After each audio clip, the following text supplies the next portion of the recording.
자, 오늘 본문 말씀을 가지고 로마서 강의 46번째 시간으로 그리스도인의 정치적 책임과 행동이라는 제목으로 함께 은혜를 나누겠습니다. 함께 우리 제목을 따라 하시겠습니다. 그리스도인의 정치적 책임과 행동. 한 번 더 따라 하시겠습니다. 그리스도인의 정치적 책임과 행동. 네, 고맙습니다. 감사합니다. 여러 차례 말씀드렸다시피 로마서는 내용상으로 볼 때 크게 두 부분으로 나눌 수가 있습니다. 그리고 로마서 12장부터는 그 두 번째 부분에 해당되고, 그 내용은 예수를 그리스도 믿어 구원을 받은 하나님의 백성들이 세상을 어떻게 살아야 하는지에 대한 말씀입니다. 그리고 우리는 지난 몇 주 동안 로마서 12장 말씀을 통해서 그리스도인 개개인이 세상을 어떻게 살아야 하는지에 대한 말씀을 들었습니다. 이를 간단하게 다시 한번 말씀드려 보겠습니다. 우리 그리스도인들, 예수를 그리스도 믿어 구원을 받은 하나님의 백성들은요, 사랑하는 여러분, 패역하고 음란하고 죄가 많은 세상에 살지만 세상의 문화와 가치관에 동화되지 말고 세상 속에서 구별된 하나님의 예배자로 살아야 합니다. 부디 성결하고 거룩하게 구별된 하나님의 예배자로 사시는 여러분들이 다 되기를 간절히 주의 이름으로 부탁합니다. 또한 우리의 구세주가 되시고 우리의 스승이 되시는, 우리의 삶의 롤모델이 되시는 우리 주 예수 그리스도를 본받아 남을 위한 봉사와 섬김의 삶을 살아야 합니다. 그리고 이러한 남을 위한 섬김과 봉사의 순서는 교회 안에서부터 시작해서 교회 밖 세상으로 확장되어야 합니다. 부디 말씀을 들으시는 모든 우리 그리스도인들, 우리 모든 성도님들은 우리 주 예수 그리스도를 본받아 남을 위한 섬김과 봉사의 삶은 작은 예수들이 다 되시기를 다시 한번 간절히 주의 이름으로 부탁합니다. 나아가 우리 그리스도인들은요, 할 수만 있거든 모든 사람과 더불어 화목해야 합니다. 사랑하는 여러분, 우리 주 예수님께서도 말씀하셨습니다. 화평케 하는 자가 복이 있고 그들이 하나님의 아들, 하나님의 자녀라고 일컬음을 받는다고 말씀을 하셨습니다. 우리는 우리와 관계된 모든 사람과 더불어 할 수만 있거든 화목하게 지내려고 노력을 해야 합니다. 주의 사랑으로 심서 일을 행하시는 여러분 되기를 다시 한번 간절히 주의 이름으로 부탁합니다. 이처럼 사도 바울은 로마서 12장 말씀에서 예수를 그리스도 믿어 구원을 받은 하나님 백성들을 각 개개인이 세상을 어떻게 살아야 하는지에 대한 말씀을 한 이후 이제 15장으로 넘어가서 그리스도인의 삶에 대한 그의 관심은 개인적인 차원을 넘어 사회적인 차원으로 확장됩니다. 즉 로마서 13장 이하부터의 말씀은 이제 그리스도인이 한 사회의 일원으로서 세상을 어떻게 살아야 하는지에 대한 말씀입니다. 쉽게 말해 그리스도인의 바른 사회생활에 대한 말씀입니다. 그리고 그 첫 번째로 오늘 본문 말씀에서 보게 되면 그리스도인이 바르게 사회생활을 하는 데 있어서의 첫 번째 주제로 사도 바울이 삼은 내용은 그리스도인이 어떠한 원칙 하에 이 세상 국가 권력과 관계를 맺고 어떠한 원칙 하에 정치적인 책임을 다하며 행동을 해야 하는지에 대해서 설명을 하고 있습니다. 자, 그렇다면 왜 사도 바울은 그리스도인의 바른 사회생활에 대한 설명을 시작하면서 이 주제, 그리스도인의 정치적 책임과 행동의 원칙에 대해서 설명부터 하고 있을까요? 그 이유는 명확합니다. 왜냐하면 로마서의 1차 수신자들인 로마교회 성도들이 당면한 최대 관심사가 그것이었기 때문입니다. 이것을 좀 더 구체적으로 설명해 보겠습니다. 사랑하는 여러분, 우리가 잘 알다시피 로마서가 기록되고 널리 초대교회에 회람될 당시에 유대인들은 로마 제국의 지배를 받았고 로마 황제의 통치를 받았습니다. 그리고 로마서가 쓰여지고 널리 회람될 당시에 로마 황제는 로마 제국 역사상 가장 잔인하고 포악했으며 기독교를 핍박했던 제5대 황제였던 네로였습니다. 네로 황제가 얼마나 기독교인들을 핍박했는지는 다음 같은 예시 하나만 들어봐도 잘 알 수가 있습니다. 사랑하는 여러분, 주후 64년 이 로마 제국의 심장부라고 할 수 있는 로마시에 누군가의 방화로 인해서 일어난 대화재가 발생합니다. 당시 기록에 의하면 로마시의 인구가 100만 명가량 됐는데 이 화재로 인해서 절반, 약 50만 명 이상이 화재로 집이 전소가 됐다고 합니다. 어마어마한 대화재였던 거예요. 그런데 이 화재의 주범이 아마도 이 네로였을 거라고 추정을 해요. 그리고 로마 시민들도 그렇게 생각들을 했었어요. 그리고 이것으로 인해 정치적인 위협을 느끼게 되자 로마 황제였던 네로는요, 교묘하게 이 방화의 주범이 그리스도인이라고 모함을 해요. 그리고 그것으로 인하여 그리스도인들이, 기독교인들이 아주 핍박과 박해를 받습니다. 수많은 사람들이 포로로 끌려가서 처형을 당하는데 처형의 방법이 무엇이었냐? 십자가형이었어요. 그리고 당시 기록에 의하면 로마시 외곽에서부터 로마를 관통해서 또 로마를 벗어나는 데까지 약 관통 대도로가 10km 이상 됐었는데 좌우 양옆에 십자가를 세우고요, 수많은 그리스도인들을 거기에 매달아 죽였다고 해요. 거기서 끝나는 것이 아니었어요. 로마 황제 네로는요, 십자가에 매달린 이 그리스도인의 시체 위에 뜨거운 밀랍을 붓고 기름을 칠하여 수일 동안 불을 붙여서 인간 등불로, 인간 가로등으로 사용했다고 합니다. 그래서 그걸 보고 기뻐하고 또 시를 작성했대요. 이게 바로 네로였고 기독교인들이 그렇게 핍박을 받았어요. 정치적 사회적으로 이러한 상황에 이르게 되자 로마 교회, 초대교회 성도들은요, 반로마 반황제 정서가 팽배해졌어요. 즉 황제는 우리가 섬겨야 될, 로마 황제는 우리가 섬겨야 될 황제가 아니다. 우리의 황제는 하나님 한 분밖에 없다. 우리의 시민권은 하늘에 있지 세상에 있지 않다라고 생각하면서 로마 정부에 반대하기 시작했어요. 로마 정부가 요구하는 납세도 안 하기 시작했고요. 그리고 국민적 이로서의 저항을 하기 시작했습니다. 심지어 교회 안에 로마 정부에 협조하는 사람들을 암암리에 찾아가 그의 집에 불을 지르기도 하고요. 또 성도들 사이에 알력과 갈등이 일어나서 사람들을 막 죽이는 일까지 벌어졌다고 합니다. 무엇보다 초대교회 안에 반로마파, 친로마파, 반황제파, 친황제파로 나누어서 4분 5열돼서 교회가 막 분열이 되는 위기에 봉착하게 됐었다고 합니다. 이러한 상황 속에서 초대교회의 영적 지도자인 사도 바울은 무엇인가 분명한 해답을 내놓아야 될 상황에 이르렀어요.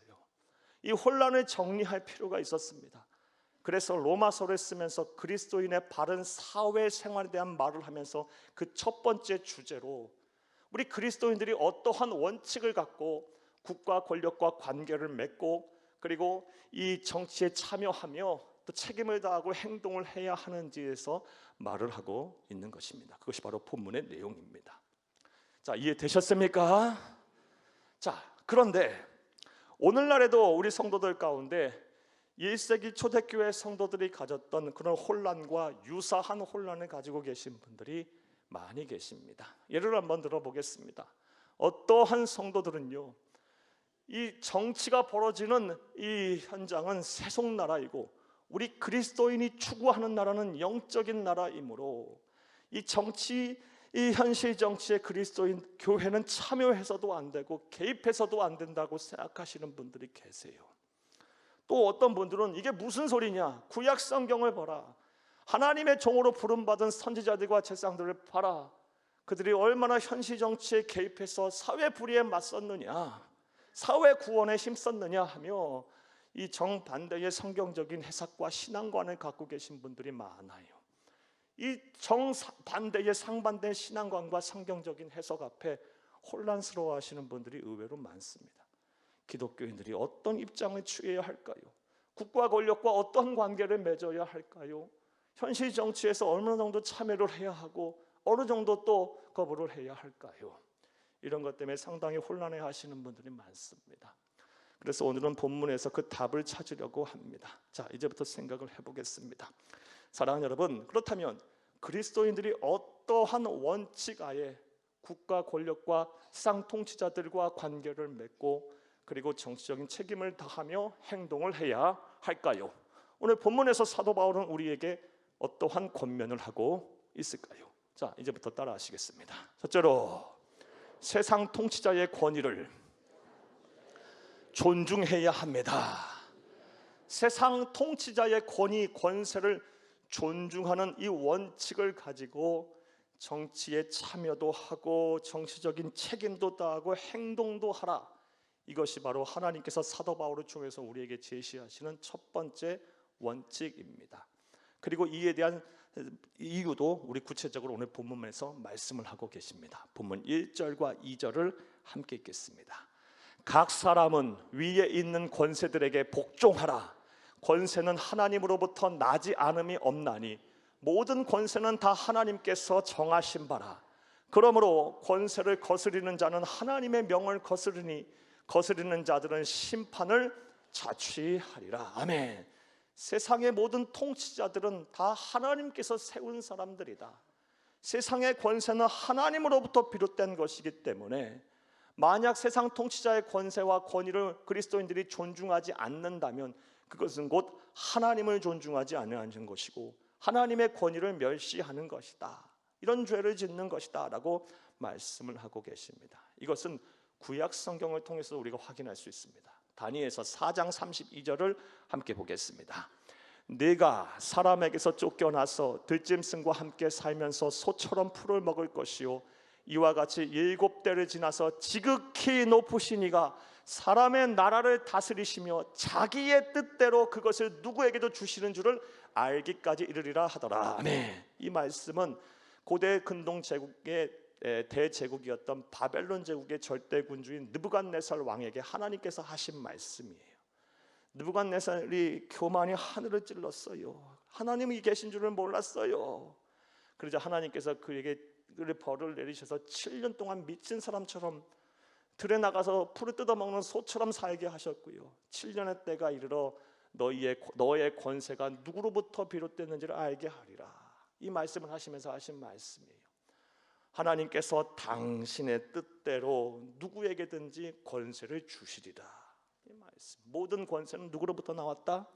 하나님으로부터 나왔다는 거예요. 그러므로 우리는 절대 진리인 성경에 입각해서 세상의 모든 통치자의 권세는 하나님께로부터 나왔음을 알고 믿고 통치자의 권세, 권위를 존중해야 할 줄로 믿습니다.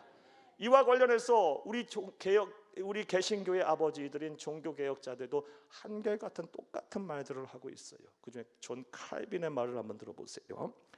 존경할 일말의 가치도 없는 악랄한 사람이라도 부족한 사람이라도 공적인 권력을 장악하면 하나님이 주신 정의와 심판의 사자로서 갖는 그 찬란하고도 거룩한 권세가 그에게 돌아간다. 그러므로 백성은 가장 훌륭한 왕에게 바치는 것과 똑같은 존경을 그에게도 바쳐야 한다. 이것은 마르틴 루터도 동일한 입장이었어요. 그러므로 저와 여러분은요, 사랑하는 여러분, 이 절대 진리인 성경에서 말을 하고 또 우리의 믿음의 선배들이 전해준 가르침대로 사랑하는 여러분, 세상의 모든 통치자의 권세는 하나님이 주신 줄 알고 그 권위에 복종하고 존중을 해야 할 줄로 믿습니다. 이것이 첫 번째 우리 그리스도인의 정치적인 책임을 다하고 행동하는 데 있어 필요한 원칙입니다. 자, 그런데 우리의 삶은 어떠합니까? 우리는 너무나도 쉽게 이 말씀을 어기고 살아요. 대통령과 국회의원, 정치인들을 보며 우리가 얼마나 그들의 권위에 불복하고 또 그들의 권위를 무시합니까? 사랑하는 여러분, 예를 한번 들어볼까요? 이 익명성이 보장된 채 자유롭게 의사를 개진할 수 있는 인터넷상에서 대통령과 국회의원들, 정치인들, 사회지도층들, 지도자들, 세상 통치자들을 향해서 얼마나 우리가 모욕적인 말을 많이 뱉어놓는지 몰라요. 사랑하는 여러분, 분명 그리스도인들도 많을 텐데요. 사랑하는 여러분, 물론요, 정치인들 생각하면요, 참 기가 막히고 좀 화가 많이 나요. 그들의 인격과 행동을 보게 되면 실망의 차원을 넘어 욕을 하지 않으면 견딜 수 없는 배신감을 느낄 정도예요. 다 공감하시죠? 하지만 그럼에도 불구하고 세상 통치자들의 권위를 우리는 존중해 줘야 합니다. 왜냐하면 모든 세상의 권세가 하나님으로부터 나왔기 때문입니다. 이를 온전히 알고 믿는 저와 여러분 되기를 간절히 주의 이름으로 축복합니다. 또 어떤 사람들은요, 보수냐 진보냐는 이 진영 논리에 사로잡혀, 이념 논리, 지역 논리에 사로잡혀 내 편이 아닌 사람들은 무조건 공격하고 무시하고 그 권위를 존중하지 않는 사람들도 많아요. 사랑하는 여러분, 이것도 매우 잘못된 생각이에요. 사랑하는 여러분, 우리 그리스도인의 선악의 판단의 기준은 무엇입니까? 하나님의 말씀이에요. 보수냐 진보냐는 진영의 논리와 이념의 논리, 내 뜻, 내 취향이 아니에요. 사람이 어떻게 선하고 악하냐를 누가 판단합니까? 하나님의 말씀으로 하는 거예요. 이게 오늘 우리에게 주시는 말씀이에요. 하나님의 말씀만이 내 발의 등이요 내 길의 빛이심을 믿으시기를 간절히 주의 이름으로 부탁합니다. 그러므로 절대 진리인 성경이 우리에게 말씀하는 대로, 사랑하는 여러분, 세상 모든 통치자의 권세는 하나님이 주신 것이므로 우리는 그 권위를 존중하고 복종해야 되는 겁니다. 이를 온전히 믿고 행하는 저와 여러분 되기를 다시 한번 간절히 주의 이름으로 부탁합니다. 자, 그런데 말씀을 여기까지 듣고 다음 같은 생각이 드신 분이 계실 거예요. 자, 그렇다면 목사님, 김일성이나 히틀러와 같은 그런 악랄한 독재자들 앞에서도 우리 교회와 성도들은 다 머리를 조아리고 복종해야 합니까? 또 일제 강점기 시기에 일제 제국주의와 같은 그런 불의한 정권 앞에 교회와 성도들은 다 친일파처럼 행동해야 합니까? 이렇게 반문할 수 있어요. 여러분의 생각은 어떠합니까? 실제 우리의 슬픈 역사를 보게 되면 우리 민주화되는 과정에서 많은 불의한 사람들이 오늘 본문 말씀을 인용하며 교회는 입 다물고 있으라, 하나님의 말씀을 지켜야지, 그러면서 아무것도 하지 못하게 만들어서 많은 사람들의 공분을 샀던 일도 있어요. 사랑하는 여러분, 우리는 이 말씀을 어떻게 해석할까요? 답부터 말씀을 드리면 절대 그렇지 않습니다. 사랑하는 여러분, 우리 그리스도는 때로는 불의한 정권, 부당한 권력, 악법 앞에 저항도 해야 하고 불복종도 해야 합니다. 왜냐하면 우리 그리스도인은 하나님의 공의가 강같이 흐르는 사회를 건설해야 할 책임 또한 우리에게 있기 때문입니다. 자, 그렇다면 좀 더 구체적으로 생각을 해보겠어요. 우리 그리스도인들이 이 부당한 권력, 불의한 정권, 이 악법 앞에 우리가 악법이 어떠할 때 우리가 저항하고 불복종할 수 있을까요? 구체적인 사례가 어떻게 하면, 어떤 경우에 우리가 그렇게 할 수 있을까요? 이에 대해서 미국의 저명한 기독 작가이자 저술가이자 신앙인이고 또 종교계의 노벨상이라고 부르는 템플턴 상을 수상했던 찰스 콜슨이라는 분이 계세요. 이분은 교도소 선교에 아주 매진해서 많은 영혼들을 구원하신 분이에요. 지금도 존경을 받는 분이에요. 이분이 국가 권력에 복종할 수 있는 4가지의 경우를 제시했어요. 여러분에게만 들어보세요. 읽어드리겠습니다. 첫째로, 정부가 교회의 역할을 대신하려고 하거나 하나님께만 드려지는 충성을 빼앗아 가려고 할 때 교회가 불복종할 수 있다. 둘째로, 국가가 국민의 양심의 자유를 제한할 때 교회는 불복종할 수 있다. 셋째로, 국가가 하나님께서 명령하신 생명을 지키고 질서와 정의를 보존하라고 하는 책임을 기만하고 무시할 때 교회는 불복종할 수 있다. 넷째로, 불복종한 결과에 대해서 교회가 책임을 질 수 있을 때에만 불복종할 수 있다. 여러분 공감하십니까? 저도 또한 공감하고 이해가 됩니다. 자, 이처럼 이 세상의 불의한 권력, 부당한 정부, 그리고 악법 앞에 때로는 우리 그리스도인이 불복종도 할 수 있고 저항할 수도 있어요. 자, 그런데 이 또한 조심해야 돼요. 매우 신중해야 돼요. 왜냐하면 세상 모든 통치자의 권력은 하나님이 주신 것이라는 사실은 불변하기 때문이에요. 항상 조심하고 신중하게 판단을 해야 합니다. 사랑하는 여러분, 또 조심하고 생각하면서 해야 돼요. 무조건 내 마음에 들지 않는다고 세상 통치자의 권위에 불복하는 것은요, 나라를 망치는 길이에요. 여러분, 하나님의 뜻을 어긋나고 행동하는 믿음 있는 성도의 모습이 아니에요. 그리고 피치 못할 사정에 의해서 여러 가지 이유로 인해서 우리가 이 세상 통치자의 권위에 불복할 때는요, 반드시 그 방법은 비폭력이 되어야 합니다. 왜냐하면 우리 주 예수 그리스도께서 이 세상에 오셔서 항상 비폭력으로 행동을 하셨어요. 우리 주님은 능히 천군 천사를 동원하여 무력으로 저항하실 수 있으셨어요. 그럼에도 불구하고 항상 우리 주님은 이 사랑과 자비와 평화로 구속사의 임무를 최선을 다해 수행하셨어요. 그래서 십자가의 죽으심으로 모든 인류의 죄를 대속하셨고 만왕의 왕 만유의 구주가 되셨습니다. 할렐루야. 자, 저는 지금까지 우리 그리스도인이 이 바르게 사회생활하는 데서 꼭 필요한 이 정치적인 책임과 행동을 위한 첫 번째 원칙에 대한 말씀을 드렸습니다. 첫 번째 원칙이 무엇입니까? 세상의 통치자의 권세가 하나님으로부터 비롯된 것을 알고 믿고 그들의 권위와 권세를 존중해야 한다라는 것입니다. 자, 또 두 번째로 오늘 본문에서 사도 바울은 어떠한 원칙을 우리에게 말하고 있을까요? 따라하시겠습니다. 둘째로 국가가 정한 법과 질서를 준수해야 합니다.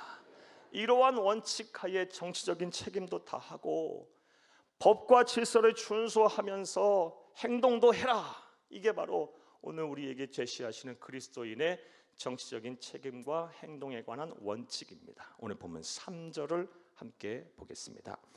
다스리는 자들은 선한 일에 대하여 두려움이 되지 않고 악한 일에 대하여 되나니 네가 권세를 두려워하지 아니하려느냐? 선을 행하라. 그리하면 그에게 칭찬을 받으리라. 아멘. 다스리는 자들은 누구를 말합니까? 하나님이 부여하신 권세와 권위를 가진 통치자들을 말해요. 그들을 우리 그리스도인들이 두려워하지 않으려면 뭐 하면 된답니까?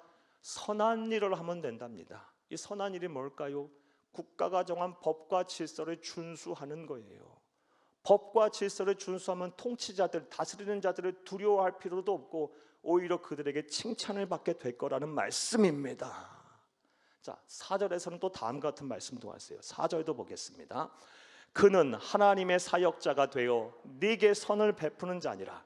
그러나 네가 악을 행하거든 두려워하라. 그가 공연히 칼을 가지고 지지 아니하였으니 곧 하나님의 사역자가 되어 악을 행하는 자에게 진노하심을 따라 보응하는 자니라. 아멘. 그는 다스리는 자, 통치자들을 말하고요.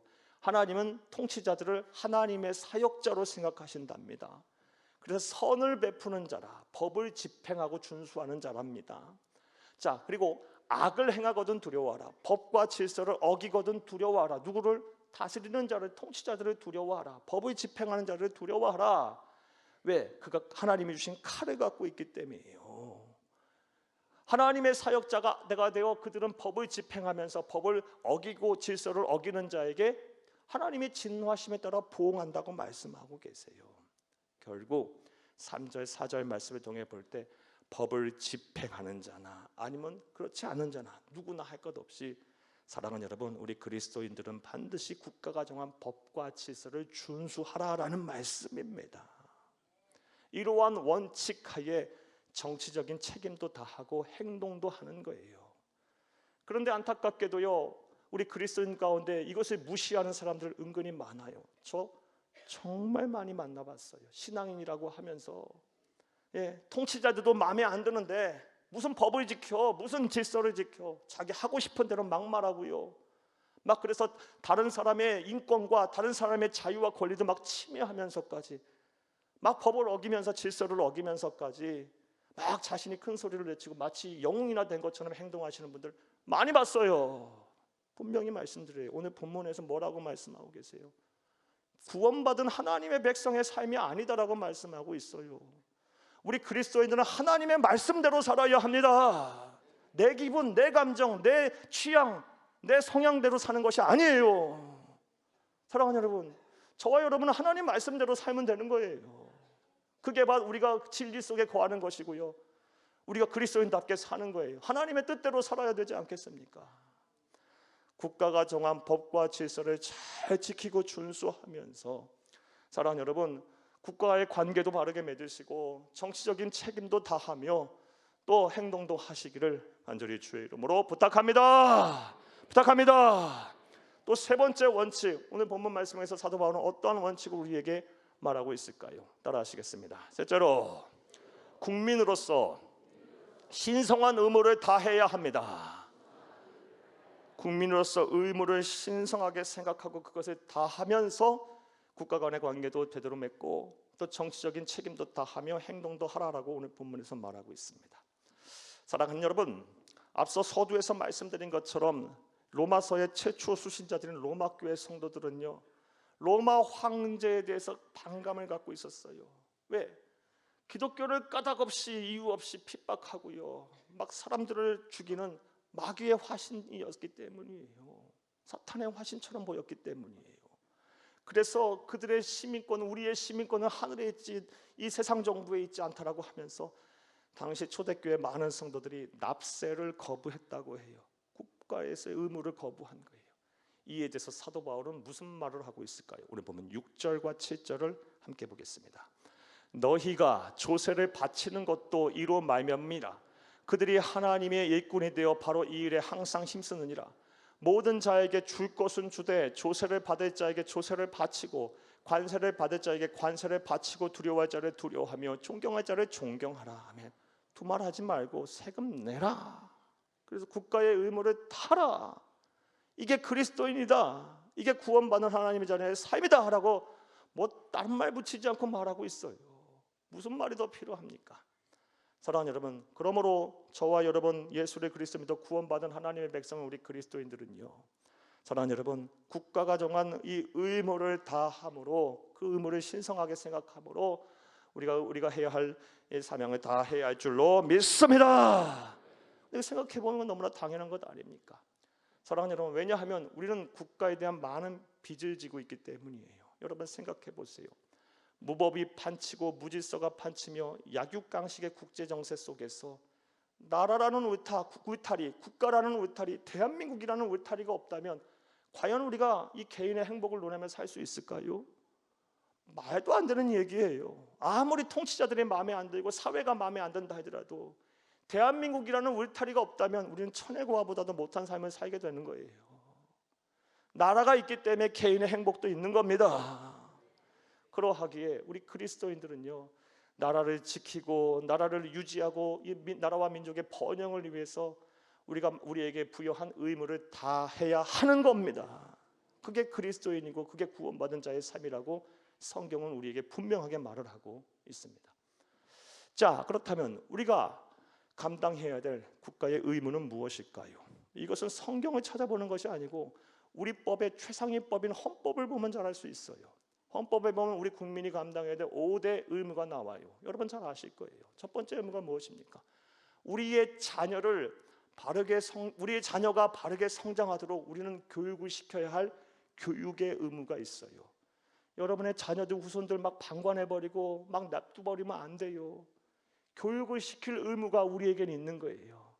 우린 더불어 신앙의 교육을 시켜야 될 의무가 있는 거예요. 잘 교육의 의무를 감당하세요. 또 두 번째 의무가 무엇입니까? 이 나라를 번영하게 하기 위해서 국민으로서 일을 해야 하는 근로의 의무가 있는 거예요.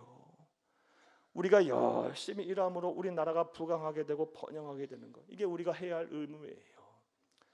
사랑하는 여러분, 또 세 번째 의무가 무엇입니까?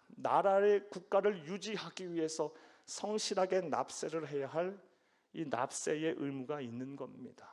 사랑하는 여러분, 우리 그리스도인은 성실하게 납세해야 돼요. 막 탈세하고요, 이중장부 쓰고 그러면 안 됩니다. 여러분, 그런 분들 계시면 빨리 회개하시고 다시는 그렇게 하지 마세요. 사랑하는 여러분, 하나님이 다 아세요. 세상도 알아요. 무엇보다 여러분이 잘 알잖아요. 예. 사랑하는 여러분, 우리는 납세의 의무를 성실하게 이행해야 돼요. 네 번째로, 국가를 지킬 국방의 의무를 다해야 합니다.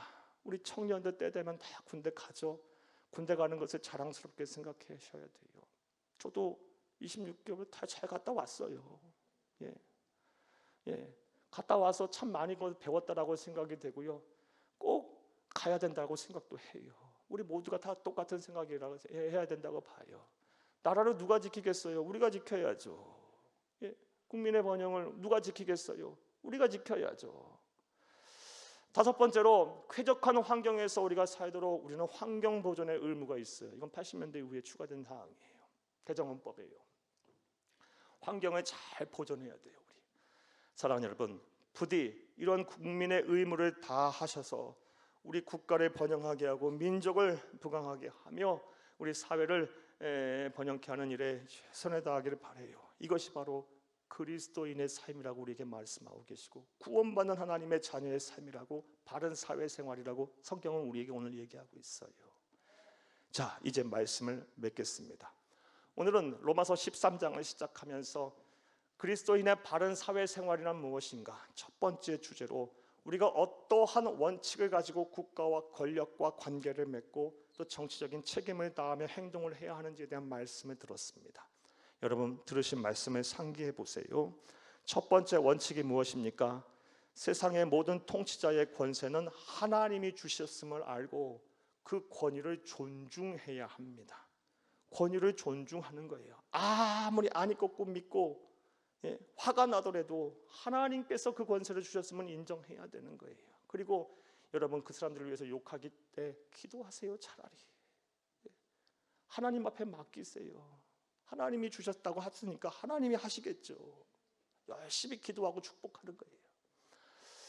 또한 두 번째 원칙이 무엇이었습니까? 국가가 정한 법과 질서를 지키면서 준수하면서 사랑하는 여러분, 우리는 정치적인 책임을 다하고 또 행동도 해야 하는 것입니다.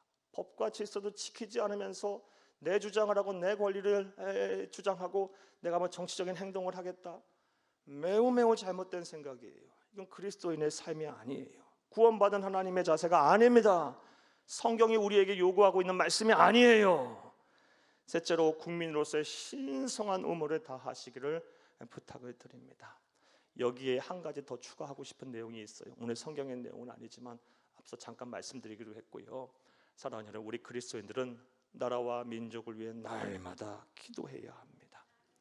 아무리 우리가 선한 양심을 가지고 또 하나님의 말씀대로 살려고 노력한다 할지라도 또 우리 나라를 부강하게 하고 민족을 번영하기 위해서 노력한다 할지라도 하나님께서 우리 민족과 나라와 민족 가운데 함께하지 않으시면 모든 것이 다 헛된 일입니다.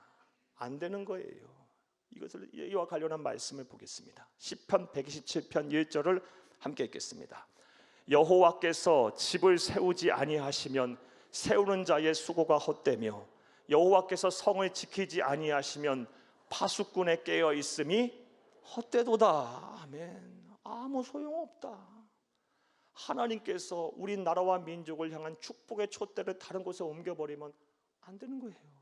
그럼 우리는 무엇을 해야 합니까? 이 땅의 천만 그리스도인들은 하나님의 말씀대로 살기 위해 몸부림치는 것과 동시에 날마다 나라와 민족과 세상 통치자들을 위해 기도해야죠. 우리가 기도해야 민족이 살고 우리가 기도해야 나라가 살며 우리가 기도해야 우리 사회가 사는 것 아니겠습니까? 기도하면 반드시 하나님께서 우리의 소원을 이루어 주실 것입니다. 우리 나라를 번영케 하실 것이고 부강케 하실 것이며 우리 민족과 우리 사회를 하나님께서 지키실 것입니다. 이런 은혜가 이런 실천이 이러한 축복이 우리 가운데 충만하기를 간절히 주의 이름으로 축복합니다. 축복합니다. 축복합니다.